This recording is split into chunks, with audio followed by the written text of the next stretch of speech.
Senhoras e senhores, sejam muito bem-vindos a mais um vídeo do canal MrVice e hoje nós vamos falar sobre The Thing, aqui no Brasil conhecido como O Enigma de Outro Mundo. Nesse vídeo a gente vai abordar tanto o filme de 1982 quanto o jogo da sexta geração, lançado em 2002, principalmente porque as duas obras se complementam no quesito história. Vale mencionar que The Thing é uma adaptação de um conto escrito por John Campbell, intitulado Who Goes There? Ou Quem Vai Lá, publicado pela primeira vez em 1938 e que já foi adaptado para o cinema 3 vezes. O primeiro longa-metragem é de 1951, o segundo e mais conhecido é justamente o remake de 82, do qual vamos falar, sendo considerado o mais fiel à obra literária original. E por fim, existe o filme de 2011 que relata os acontecimentos que antecedem a história principal.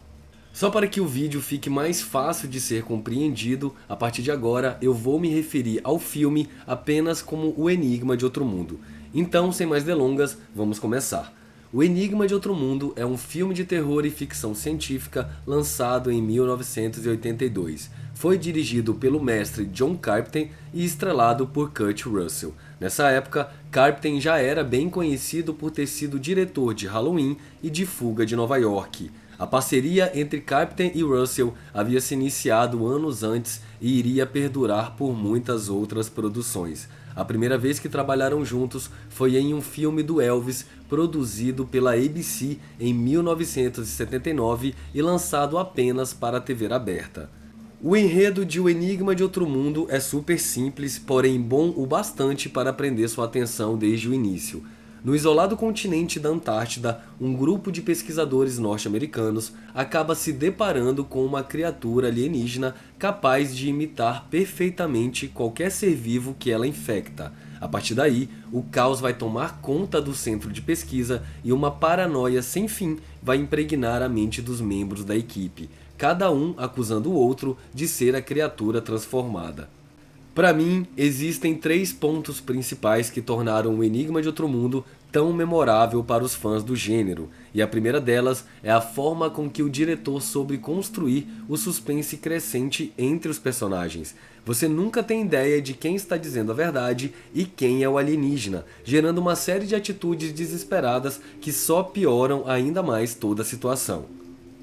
A segunda característica marcante do filme é o fato da trilha sonora ter sido composta inteiramente por ninguém menos que Ennio Morricone, renomado músico italiano, conhecido principalmente por seus trabalhos nos faroestes spaghetti dirigidos por Sergio Leone, dentre eles a trilogia dos dólares, protagonizados por Clint Eastwood, e Era Uma Vez no Oeste, estrelado por Charles Bronson. Todos esses filmes foram agraciados com a genialidade musical desse cara, e eu arrisco até mesmo em dizer que eles nem teriam feito tanto sucesso se não fosse pela colaboração de Morricone nessas obras.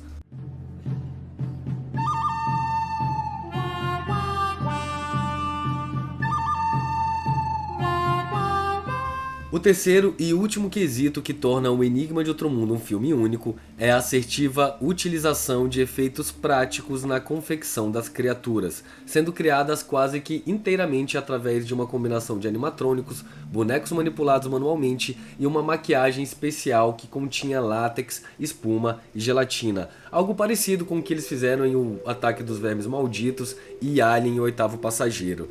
John Carpenter queria que seus alienígenas fossem diferentes daqueles representados em outras produções, de forma humanoide, com cabeças e olhos grandes. Então, ele recorreu a Rob Bottin, artista plástico e diretor de arte do filme, e pediu para que Rob criasse seres que fossem, acima de tudo, asquerosos e viscerais. Não é à toa que durante as transformações vemos muitos tentáculos, patas, fluidos e presas brotando de todos os lados.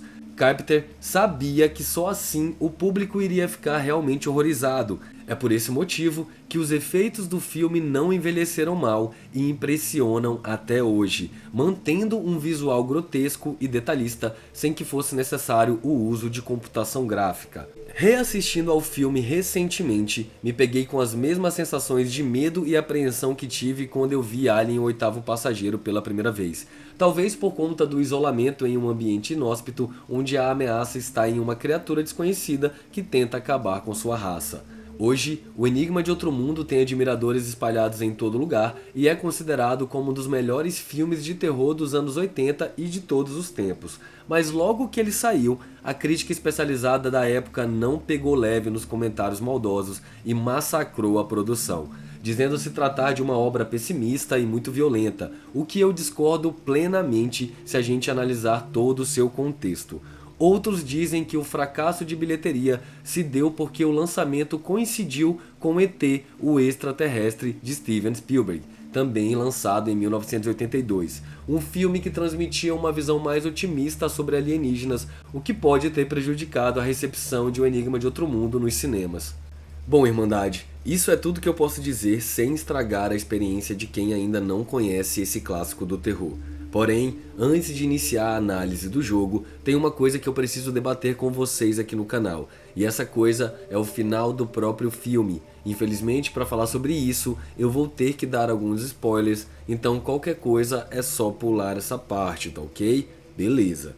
Na última cena de O Enigma de Outro Mundo, apenas 2 membros da equipe conseguem escapar com vida. Eles são Childs e MacReady, interpretados respectivamente por Keith David e Kurt Russell.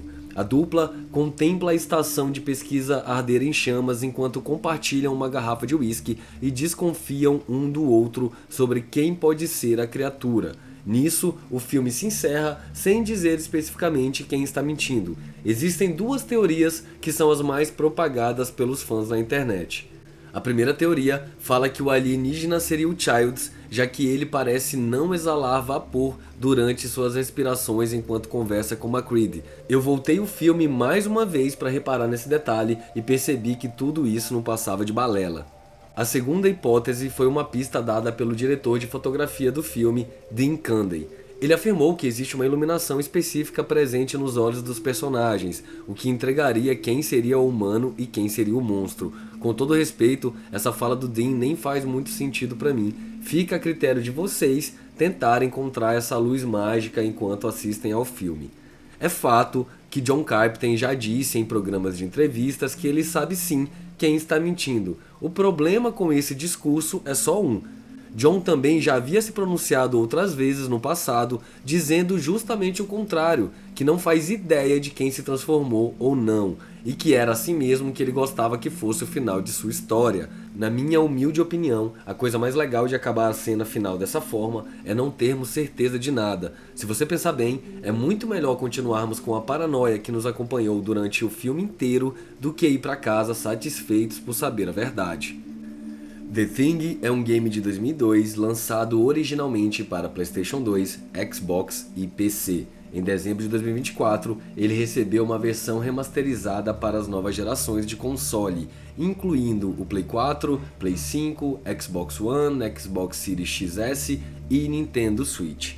Sem dar muitos spoilers, a história do game se passa imediatamente logo após os eventos do filme, quando um grupo das forças especiais, liderado pelo Capitão Blake, é mandado para a estação de pesquisa a fim de investigar o que aconteceu aos pesquisadores da base.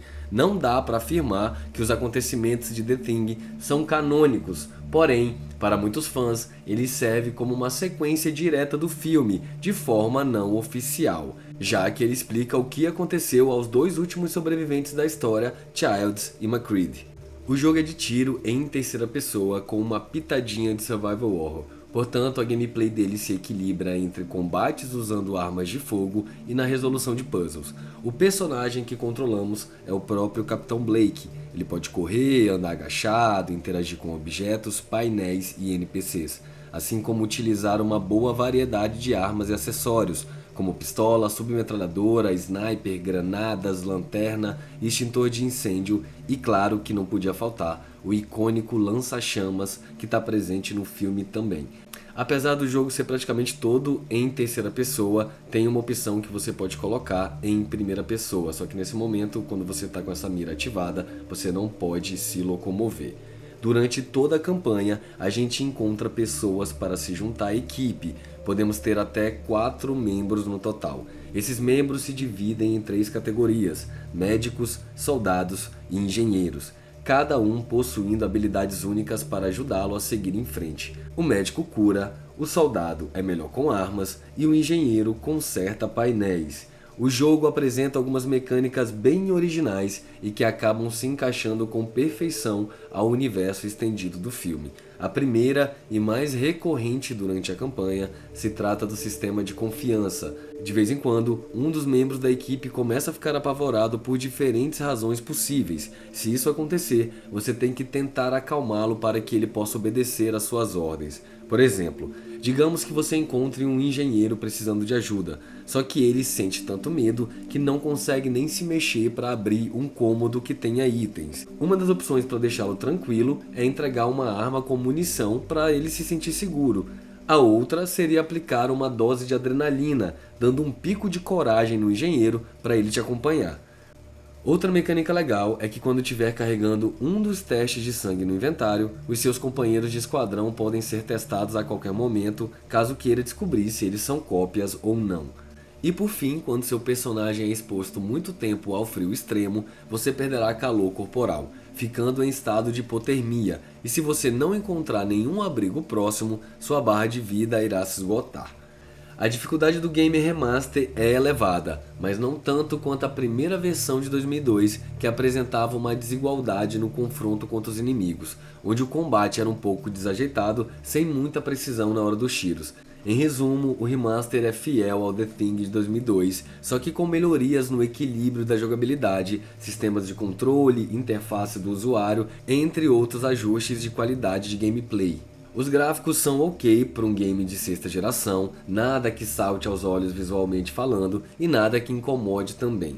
Porém, se você estiver pensando em jogar esse game, a minha dica é de que faça assim que terminar de assistir ao filme. A experiência se torna mais nostálgica quando a gente consegue perceber as inúmeras referências visuais espalhadas pelos cenários, como o helicóptero que o McCready pilota, o trator de neve da estação, a máquina de pinball presente na sala de recreação e muitos outros easter eggs, que provavelmente passariam despercebidos para você que não sabia ou não lembrava. Na versão remasterizada de 2024, desenvolvida pela Night Dive Studios, o game veio com suporte para resolução 4K e roda em até 144 FPS, além de melhorias nos modelos dos personagens, texturas, animações e iluminação. Eu zerei essa mesma versão recentemente e o que me deixou mais encabulado foi a falta de uma legenda em PTBR. Sério, Irmandade, como que pode um jogo em pleno ano de 2024 não ter sido traduzido para nossa localidade? Naquele remaster do Uncharted, por exemplo, lançado lá em 2015, a Naughty Dog não só acrescentou legendas em português, como também fez um excelente trabalho de dublagem. Nesse aspecto, eu acredito que a desenvolvedora errou feio. Diz a lenda que um dos objetivos da Night Dive é justamente resgatar ótimos jogos lançados no passado e trazê-los para os novos consumidores. Para mim, se eles continuarem fazendo um excelente trabalho, como foi o caso de The Thing, podem levar meu dinheiro que eu fico satisfeito. Imagine um remaster do jogo The Warriors, Batman Begins ou Incrível Hulk. Grandes clássicos da sexta geração que merecem um remake ou remaster, só não vale vir sem legenda em português. Em 90% do jogo, a trilha sonora é quase sempre ausente, com as músicas sendo muito pontuais aqui e ali, só para criar um leve suspense, o que é uma pena, pois nesse detalhe eles perderam uma boa chance de deixar tudo mais assustador. Eu sei que muitos games de terror se beneficiam em usar apenas os sons ambientes com o intuito de criar mais imersão e causar um desconforto maior nos jogadores. Só que no caso de The Thing, a falta de uma sonorização mais elaborada deixou certas partes bem monótonas. O destaque aqui vai apenas para a sonoplastia, como a dublagem dos personagens, os barulhos emitidos pelas criaturas, os sons dos tiros, etc.